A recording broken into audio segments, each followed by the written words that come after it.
大家好，我係 Gerald， 歡迎嚟到添澤。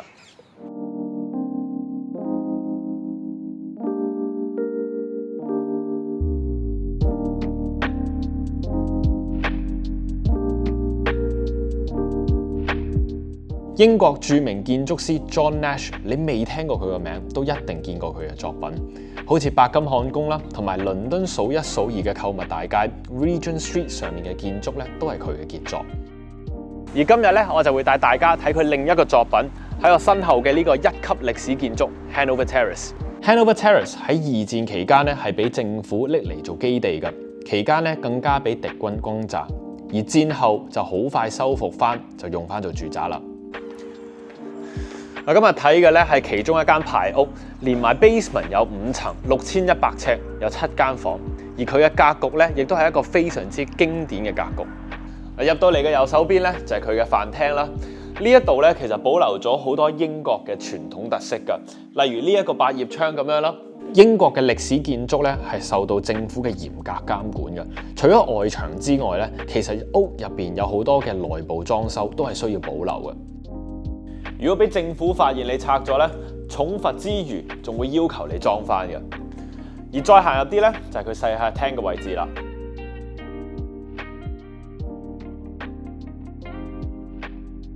再行入嚟咧，就係後期先加建玻璃屋嘅部分啦。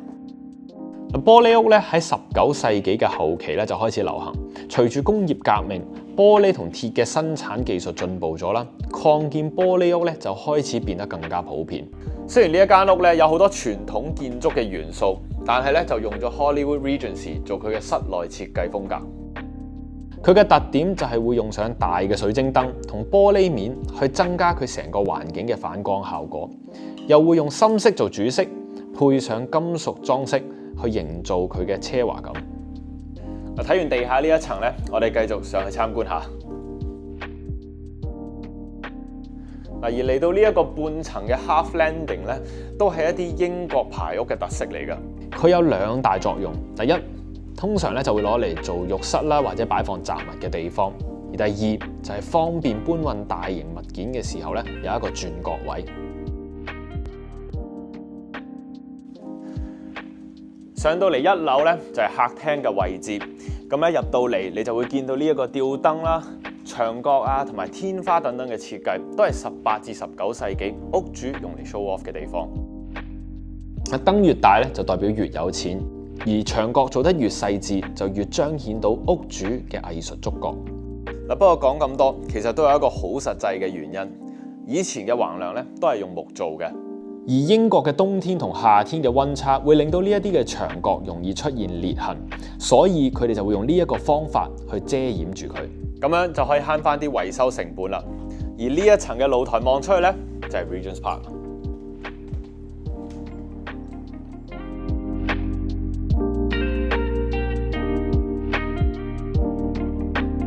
圍繞住呢一個公園嘅地咧，全部都係屬於英國皇室嘅，所以就算係呢一類型嘅獨立屋，都唔會有永久產權，而每一年咧都要向皇室去交地稅嘅。排屋咧一般就比較窄，咁所以咧1樓通常就會攞嚟做客廳，去招呼朋友，咁樣就可以充分利用到佢嘅空間。另外咧，地下同1樓嘅樓底咧都會比2、3樓嘅高啲，令到成間屋感覺更加有氣派。雖然大部分嘅屋咧而家咧都係用暖氣，唔會點樣用火爐，但係咧呢一類型嘅火爐同佢周邊嘅設計都係受保護嘅。政府會強制保留住呢一啲火爐原本嘅設計同材料，唔可以隨便更換。睇完客廳，而家就上嚟2樓睇下睡房嘅位置。樓梯上嚟經過衣帽間咧，就係佢嘅主人房啦。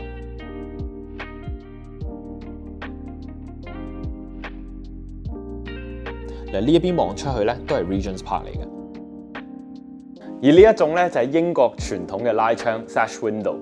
咁今時今日咧，其實有好多人咧就係為咗加強屋企嘅保暖啦，都會加厚出面呢一隻窗啦，或者喺入邊咧再加多一層玻璃嘅。但係點解唔直接換咗咧？當然就係因為政府咧為咗要保持外觀嘅統一，而唔俾人咁樣做。入到嚟呢一邊咧就係佢300尺嘅套廁啦，有雙星盤，中間咧就有按摩浴缸，而而側邊就有佢嘅企缸。嗱，其實以前嘅廁所咧，大部分都擺喺 half landing 嘅位置，但係去到19世紀後期開始，室內排水嘅技術進步咗，廁所先搬到去屋嘅正中間。而再入到嚟咧，就係第二間睡房啦。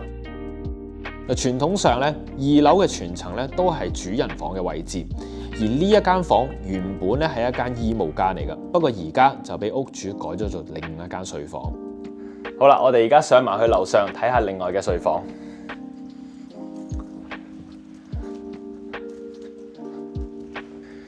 嗱，而英國嘅頂樓咧，通常都會用嚟做小朋友房啦、工人房或者儲物室。嗱，亞洲人可能會成日覺得頂樓係應該留俾做主人房嘅，不過要個屋主喺冇 lift 嘅情況之下，上上落落行3、4層，好似都有啲唔係好合理。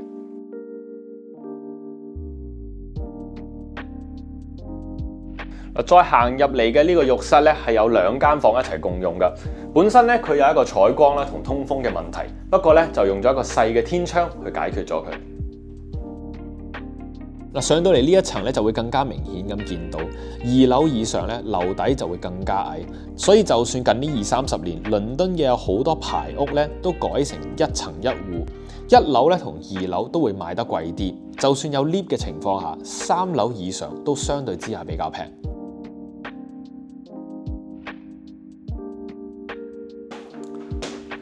嗱，而落到嚟 basement 呢一層，通往呢一道門咧就係廚房嘅位置。傳統上咧，其實呢一層咧通常都係俾工人工作嘅地方，咁所以屋主咧係會好少落嚟呢一層㗎。亦都係因為咁樣，所以咧喺好多嘅傳統排屋上面咧，你都會見到一啲類似咁樣嘅樓梯，直通 basement 呢一層。廚房後面嘅拱形儲物室咧，以前係用嚟儲存煤炭啊或者木材嘅地方。雖然咧以前係工作室，不過隨住時代嘅改變，而家有好多嘅 basement 咧都改咗做家庭影院啊、小型健身室或者客房。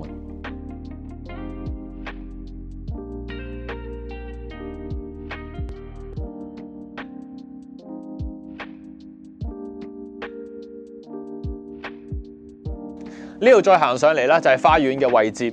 其實咧屋主花咗好多嘅心思咧去佈置呢一個花園㗎。除咗擺咗個按摩池喺呢一邊，而前面咧仲有一個涼亭。而花園嘅盡頭咧就係佢嘅 Mews House 啦。而之前嘅影片亦都講過 ，Mews House 就係傳統上係俾馬槽啦同埋馬夫住嘅地方。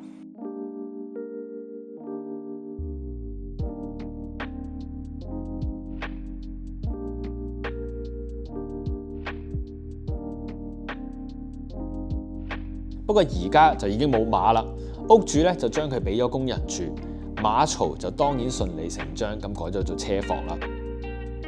前面大屋，中間花園，後面一個 Mews House 就係傳統有錢人屋企最常見嘅佈局。而由2000年開始咧，有好多嘅屋咧都會喺花園嘅地底位置咧去加建游泳池啊等等嘅設施咧，去提升佢嘅樓價。嗱，呢一類型嘅改建嘅好處就係唔會影響到建築嘅外觀，所以相對咧亦都容易攞到政府嘅許可。好多名人啦，包括咗前車路士班主艾巴莫域治咧，都因為曾經加建咗一個地底世界，而俾傳媒大肆報導，繼而引起民眾嘅不滿，所以慢慢咧，政府就已經冇再批呢一類型嘅改建啦。英國嘅建築歷史咁悠久，再加上政府一路以嚟嘅嚴格把關，令到呢一類型嘅屋越老就越值錢。而保留落嚟嘅傳統特色咧，亦都令到好多世界級嘅富豪都想擁有。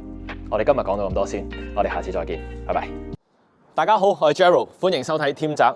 今日帶大家睇嘅咧係英國政府同國會嘅重地 Westminster 入邊一個2級嘅歷史建築 Mansion House。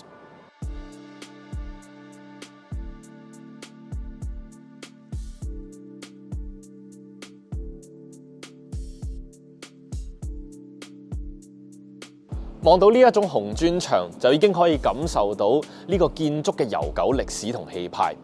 而呢一種嘅建築特色咧，一般都只會喺貴族嘅別墅先會見到，非常之典雅。建築物嘅頂部有一個三角牆，即係我哋叫嘅 pediment，係喺希臘羅馬建築中好常見嘅。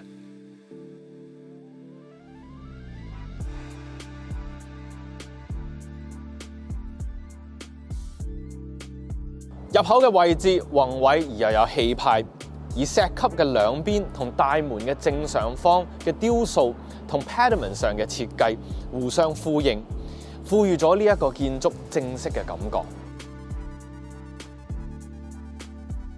Mansion House 5層高，實用面積11000尺。打開大門就係一條可以直接通往樓梯嘅走廊，深色嘅橡木牆同門框，配上雲石地面，反射吊燈嘅光線，結合咗現代同古典建築嘅元素。而拱形嘅天花俾人感覺穩固又典雅，凸顯出空間嘅富麗堂皇。走廊嘅右邊就係我哋嘅飯廳，佢採用咗嘅係一個優雅同現代嘅設計。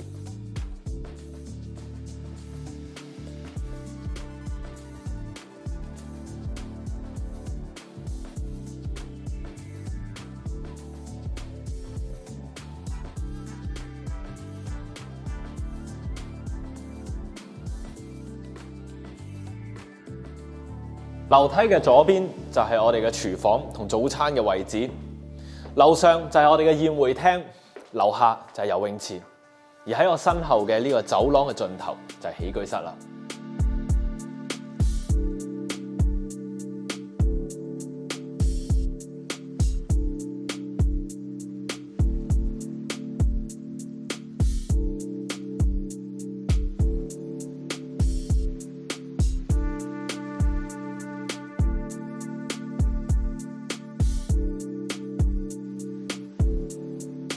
嚟到1樓就係呢一間屋最大嘅特色，英式典雅嘅宴會廳。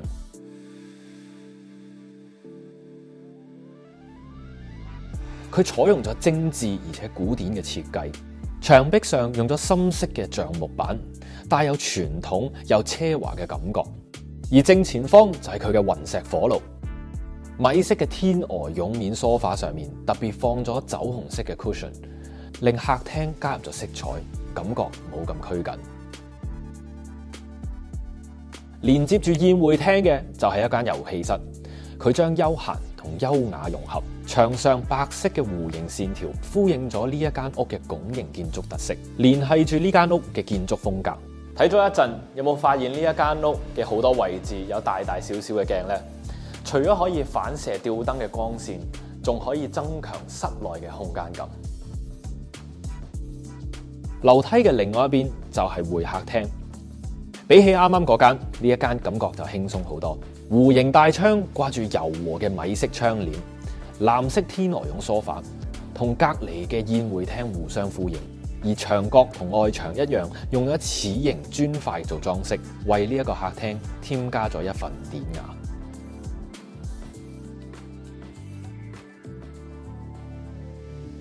樓梯嘅天花板就好似一個宏偉華麗嘅藝術品一樣，中間嘅一個圓形天窗，加上一大片精緻嘅石膏浮雕，配上鍍金點綴，再加上4層高嘅樓底，提升咗成間屋嘅氣派。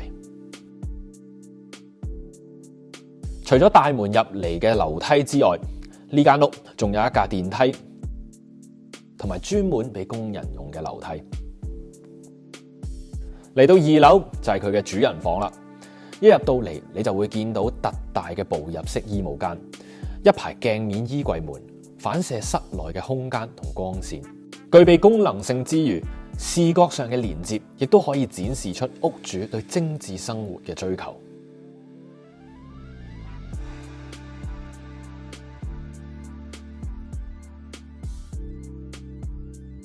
睡房嘅中間有一張 king size 嘅大床，佢米色嘅中性色調，俾人一種平靜而又放鬆嘅感覺。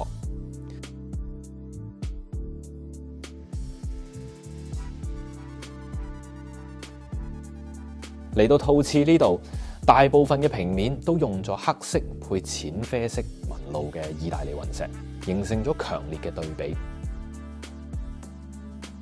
正中間嘅長方形浴缸係成個浴室嘅焦點，而側邊就有佢嘅淋浴區，空間線條簡潔，地面鋪咗啡色調嘅瓷磚，平衡咗黑色雲石嘅強烈存在，確保浴室唔會太暗。呢一間屋另一個特點就係佢齊全嘅設備，游泳池、按摩浴池、桑拿房、蒸氣室、健身室一應俱全。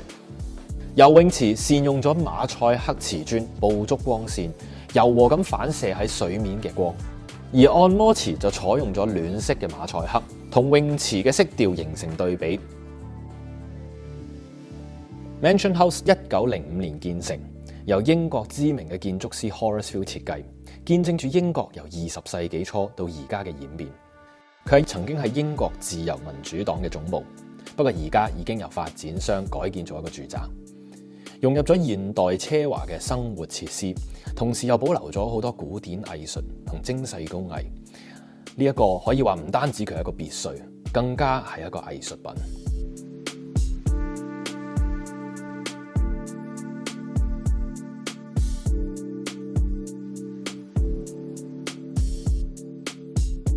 雖然喺倫敦有好多過百年歷史嘅屋，不過要喺市中心度要揾到一間又可以保留到古典藝術，而又有現代設施嘅大宅，真係唔容易。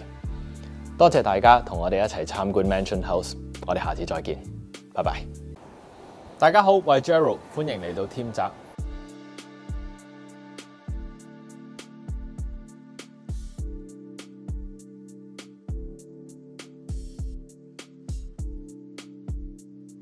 咁今日咧會帶大家睇嘅一間 Mills House， 係一間原本由18至19世紀貴族專門起俾工人啦同馬住嘅屋，不過今時今日已經變咗做有錢人先住得起嘅地方。呢一間屋咧係全新裝修嘅，而入到去你就會發現同傳統嘅 Mills House 完全係兩回事。一般嘅 Mills House 咧就比較暗啦，同埋比較逼，而呢一個就完全符合咗現代人嘅住屋要求。我哋即刻入去睇下。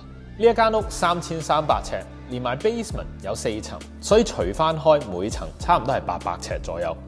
入到嚟門口左手邊咧，首先我哋就會有一個客廁啦，而另一邊右手邊咧就係一個隱蔽式嘅門，通往車房。車房咧以前係攞嚟做馬槽㗎，所以幾乎所有嘅 Mills House 都有車位。Mills House 咧以前一般就起俾工人住嘅，咁所以你會見到咧佢哋嘅樓面面積相對之下就比較細啦，樓底矮，而且採光度相對咧都比較低。呢一啲亦都係傳統 Mills House 嘅通病。而屋主正因為知道佢呢一啲缺點啦，所以成間屋用咗好多嘅玻璃啦去代替實心牆，而且再加上用鏡面嘅牆咧去營造一個更加大嘅空間。跟住咧就嚟到飯廳啦同廚房嘅位置，而喺左手邊咧就係6人嘅餐台啦，再加上一個鏡面嘅天花，而呢一邊就係磨砂玻璃去劃分2個區域。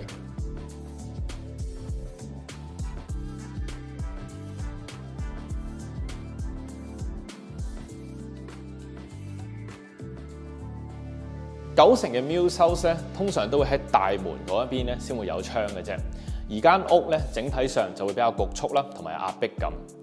而呢一個屋主就為咗隱藏呢一個弱點，所以就喺呢一個位由頂樓到 basement 都用咗磨砂玻璃去取代地板。咁啲光咧就可以由屋頂一路滲透到落去 basement 度，好似間屋嘅盡頭開多咗個對角窗咁樣，解決咗 Mills House 唔夠光嘅問題。就算呢間屋熄晒燈，喺今日呢一個英國典型嘅陰天日子，屋內依然非常之光猛，又唔會犧牲咗呢一度嘅私隱度。跟住落嚟咧，就去到開放式廚房嘅位置啦。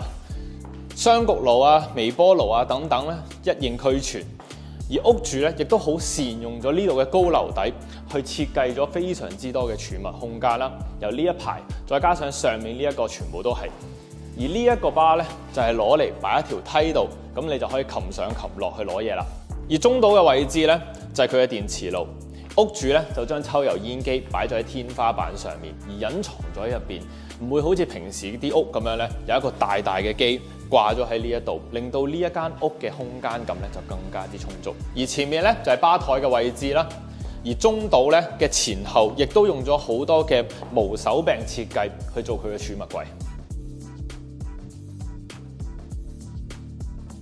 而屋主咧亦都打通咗中庭嘅地板啦，做咗一個 double height ceiling， 再喺呢一邊擺上一個1層高嘅吊燈，將 basement 同埋呢一層做咗一個視覺上面嘅聯繫。而對於好多人嚟講，每一層得800尺嘅 Muse House 咁樣做可能會好嘥位，但係我就覺得屋主咧就用咗一個好聰明嘅取捨，令到成個空間大咗好多。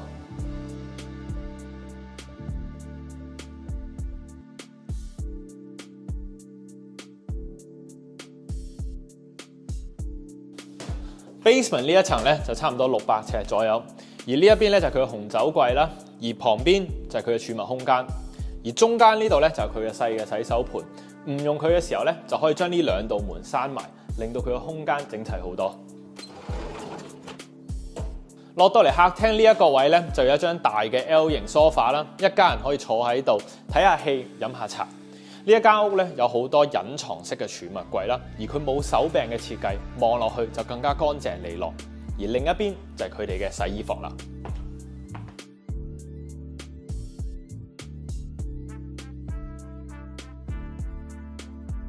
而前面咧就係吧台嘅位置，屋主咧係好靈活咁利用咗兩邊嘅鏡牆啦，再加上1/4嘅圓台去打造呢一個空間，一個完整嘅圓台。再加埋一棵樹，上面再透露一啲自然光，望落去就非常之獨特同埋舒服。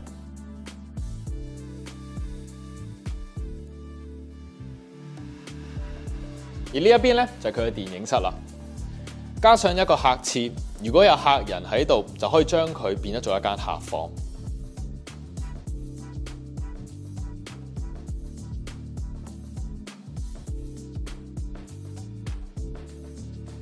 睇完 basement 呢一層，我哋而家就上去睇下佢嘅主客廳啦同睡房。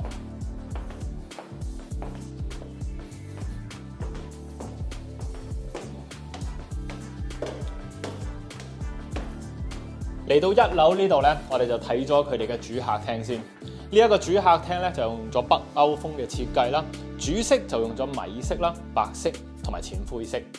擺埋呢一張白色嘅 boucle， 再加上淺灰色嘅地氈，配上呢一個木板，成個廳就感覺係非常之溫暖。而窗邊咧就有一個書台，而中間嘅電視啦同埋火爐就做咗一個入牆式嘅設計，而右手邊就係佢嘅酒櫃。屋主咧係一個好中意飲酒嘅人，所以咧由1樓啦、ground floor 同 basement 都有酒櫃，方便佢哋要飲酒嘅時候唔需要走上走落。屋主咧亦都好清楚呢一間屋嘅樓底咧唔係特別高啦，所以成間屋嘅天花都用咗無主燈嘅設計。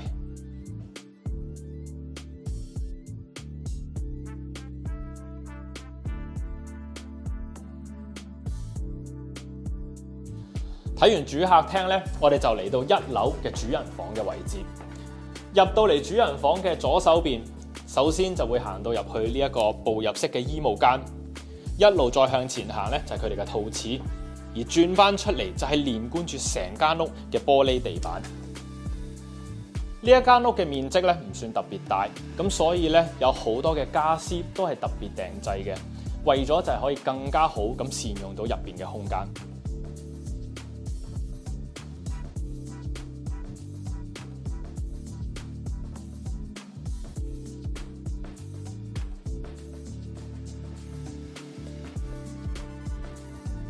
睇完主人房啦，我哋一齊上去睇埋上面嗰2間房。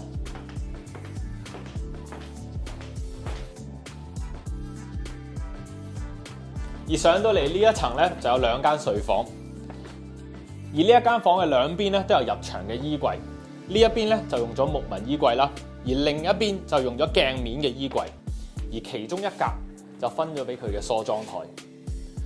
嚟到床尾呢一度咧，就有佢嘅電視櫃啦。想睇嘅時候，先將佢升起。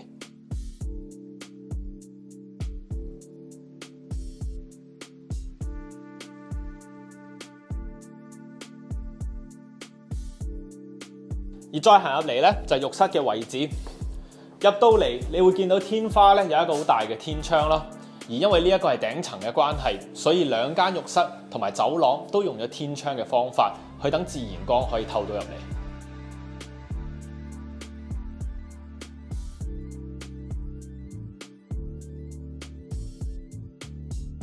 由呢度出去呢，就係露台啦。好天嘅時候就可以出嚟曬下太陽，而由露台穿過去就係去咗第二間房啦。呢一間房用咗好多弧形嘅家私同擺設啦，無論係呢一個衣櫃、書台定係梳化都係圓角嘅。而呢一邊咧就係呢間房嘅套廁，再翻出嚟就係呢一層嘅走廊啦。